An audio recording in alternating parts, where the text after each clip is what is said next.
কিছুক্ষণ আগে আমি আমার কমান্ডারদের সাথে জিওসিদের সাথে কথা বলেছি।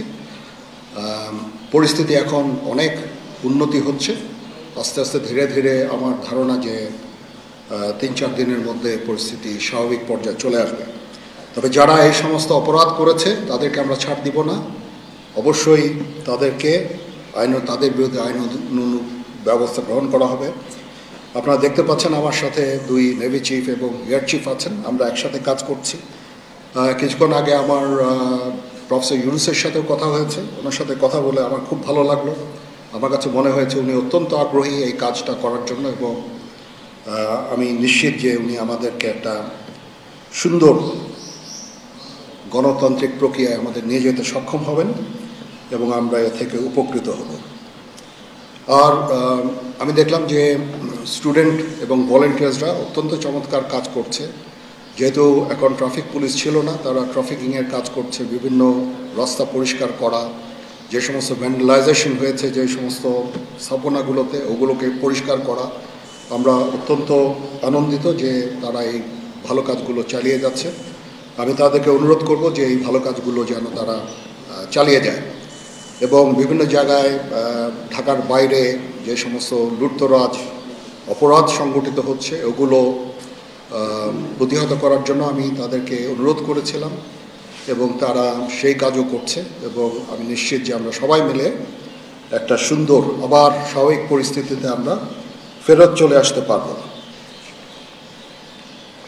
আপনারা জানেন যে আমরা কেয়ারটেকার গভর্নমেন্টের প্রধান ডক্টর ইউনুসকে আমরা নির্বাচন করেছি অনেক আলোচনা করে, আমরা নিজেদের মধ্যে অনেক আলোচনা করেছি এবং সমস্ত রাজনৈতিক নেতৃবৃন্দের সাথে, স্টুডেন্ট কোঅর্ডিনেটরদের সাথে আলোচনা করেছি। আমার সাথে নেভি চিফ এবং এয়ার চিফ ওনারাও ছিলেন, এবং মহামান্য রাষ্ট্রপতির সাথে আমরা আলোচনা করেছি এবং আলোচনা করে আমরা সর্বসম্মতভাবে সম্মত হয়েছি এবং ওনার কাছে প্রস্তাব দিয়েছি চিফ অ্যাডভাইজার ডক্টর ইউনুসকে করার জন্য, এবং উনি এখন আমাদের চিফ অ্যাডভাইজার। কালকে আসবেন, কালকে হয়তো দুপুরে উনি এসে পৌঁছাবেন, আমি ওনাকে রিসিভ করতে যাব। আমরা ওনাকে সর্বতোভাবে সহায়তা করব।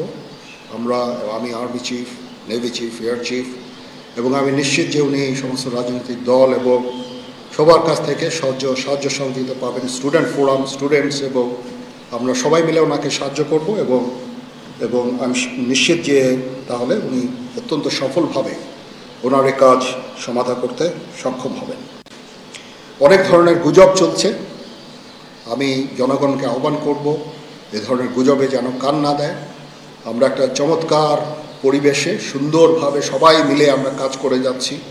আমার সেনাবাহিনী নিয়ে বিভিন্ন সেনানিবাসের মধ্যে বিভিন্ন কিছু হচ্ছে ইত্যাদি সমস্ত গুজব রটনা করা হচ্ছে, এগুলোতে আপনারা কান দিবেন না এবং আপনারা এই ধরনের গুজব ছড়াতেও দয়া করে সাহায্য করবেন না।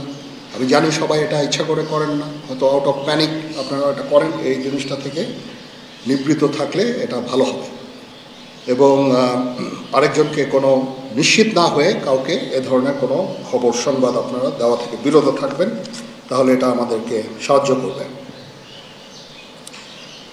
পুলিশের পুনর্গঠনের কাজ চলছে, এখন পুলিশ প্রধান একজন নিয়োগ দেওয়া হয়েছে। আমি নিশ্চিত যে পুলিশের মনোবল আবার ফেরত আসবে এবং পুলিশ একটা প্রফেশনাল ফোর্স হিসাবে ভালোভাবে তাদের দায়িত্ব পালন করতে সক্ষম হবে। সর্বশেষে আমি আপনাদের নিশ্চিত করতে চাচ্ছি যে সেনাবাহিনী, নৌবাহিনী, বিমান বাহিনী সর্বদা জনগণের সাথে আছে এবং থাকবে, এবং আমরা কাজ করে যাব, পাশাপাশি সবার সাথে মিলে কাজ করে যাব, এবং আমরা একটা সুন্দর ভবিষ্যতের দিকে যেতে পারবো, ভবিষ্যতে পৌঁছাতে পারবো বলে আমি বিশ্বাস রাখি। আপনারা আমাদের সবাইকে সাহায্য সহযোগিতা করবেন, আপনাদের সাহায্য নিয়ে ইনশাল্লাহ আমরা এটা করতে পারবো। আপনারা মিডিয়া অলরেডি অত্যন্ত দায়িত্বপূর্ণভাবে আপনাদের সংবাদ পরিবেশন করছেন, আমি আবার আপনাদের কাছে এই জন্য কৃতজ্ঞতা জানাচ্ছি, এবং ইনশাল্লাহ আমরা সবাই মিলে দেশকে একটা সুন্দর একটা পরিবেশ আমরা সৃষ্টি করতে পারবো এই দেশে, এবং আমরা সবাই ভালো থাকবো ইনশাআল্লাহ। কালকে আমরা শপথ গ্রহণের জন্য যথাসাধ্য চেষ্টা করছি। একটা প্রস্তাব ছিল বিকালে করার, বিকালে খুব টাইট হয়ে যেতে পারে, কি উনি 2:10 দিকে হয়তো এখানে আসবেন, এটা মে বি ভেরি টাইট। আমরা হয়তো তাইলে রাত্রেবেলা রাত 8টার দিকে করতে পারি, হয়তো 400 জন লোকের উপস্থিতি এখানে থাকবে। এই পরিসরে আমরা শপথ গ্রহণের অনুষ্ঠান ইনশাল্লাহ করব। প্রথম কথা হচ্ছে যে আমি দায়িত্ব নিয়েছিলাম অবশ্যই, এবং আমি রাজনৈতিক নেতৃবৃন্দর কাছ থেকে কথাও আমি ওনাদের কাছ থেকে ওনাদেরকে আমি বলেছিলাম যে আপনারা আমাদের সাহায্য করেন, যে মুহূর্তে এই ট্রানজিশনটা হবে এ ধরনের সমস্যার সৃষ্টি হতে পারে, এবং ওনারাও আমাকে বলেছিলেন যে ওনাদের যতদূর সম্ভব সাহায্য করবেন। তারপরেও কিছু কিছু ঘটনা ঘটেছে। এটা ঘটার পেছনে তো কিছু কারণও আছে, এবং আমরা ইনিশিয়ালি হয়তো কিছু এরকম ঘটনা ঘটেছে, বাট তারপরে এখন পরিস্থিতি কিন্তু অনেক শান্ত হয়ে আসছে। আমরা আমাদের যত স্ট্রেংথ আছে, পুলিশ কিন্তু নন এক্সিস্টিং, পুলিশ কোনো ডিউটিতে নাই। পুলিশের একটা বড় ফোর্স, এটার যে ভয়েড যেটা সৃষ্টি হয়েছে, এই ভয়েডটা সেনাবাহিনীর স্ট্রেংথ দিয়ে এটা পুরো করা সম্ভব না। আর তারপরেও আমরা যথাসাধ্য চেষ্টা করে যাচ্ছি, এবং হাজার হাজার লোককে আমরা কিন্তু এই সমস্ত সমস্যা থেকে আমরা উদ্ধার করেছি। বহু পুলিশ, আমার জানা মতে বহু পুলিশ, অনেক থানা, তারপরে সরকারি কর্মকর্তা কর্মচারীদের রেস্কিউ করা, এই সমস্ত কাজগুলো আমরা করেছি। আমরা সমস্ত ইম্পর্টেন্ট জায়গা যেমন বিমানবন্দর, ডিপ্লোম্যাটিক এরিয়া, সেক্রেটারিয়েট, জাজেসদের অ্যাকোমোডেশন, তারপরে সেক্রেটারিদের অ্যাকোমোডেশন, এই সমস্ত গুরুত্বপূর্ণ জায়গাগুলিও আমরা প্রোটেক্ট করছি, এবং বিভিন্ন জায়গায় পেট্রোলিং করা হচ্ছে। তারপরেও একটা ইনিশিয়ালি 2-1 দিন এটা হয়েছে, সেজন্য আমি অত্যন্ত দুঃখিত এবং বিব্রত।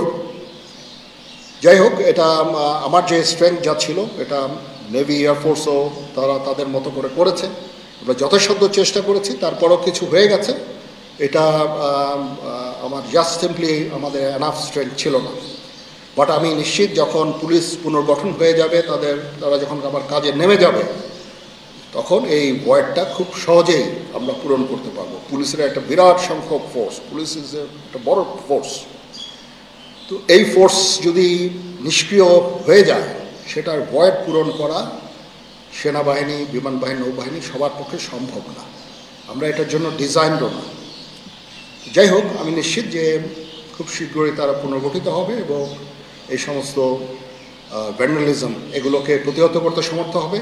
বাট আমি এটুকু আপনাদের বলছি যে যারা এই সমস্ত কাজে জড়িয়েছে তাদেরকে আমরা আইনের আওতায় আনার সর্বোচ্চ চেষ্টা আমরা করব। হ্যাঁ হচ্ছে, বাট সংখ্যা অনেক কমে এসেছে। 1-2 দিন, প্রথম 1-2 দিনে যেটা হয়েছে সংখ্যা অনেক কমে এসেছে। আমরা আনসার ভিডিকেও কাজে লাগিয়েছি, এবং আমি তো বললাম যে ছাত্ররাও আমাদের সাহায্য করছে বিভিন্ন গ্রামে গঞ্জে। তারা এই কাজগুলো মাধ্যমে, তাদের উপস্থিতির মাধ্যমে আমাদের সাহায্য করছে, এবং বিএনসিসিকেও আমরা এটা করতে আমরা হয়তো এমপ্লয় করব এই কাজে। আমি আমার যত ফোর্স আছে মিলিটারি সব অল ডিপ্লয়েড, এবং তারা তাদের সাধ্যমতো এই কাজে নিয়োজিত।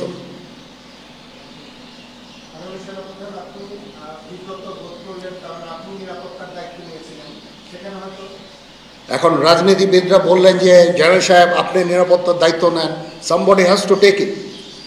তো আমি আর তো কেউ নেওয়ার নাই, আমি নিয়েছি, এবং যদি কোনো ব্যর্থতা থাকে সে দায়িত্ব আমার।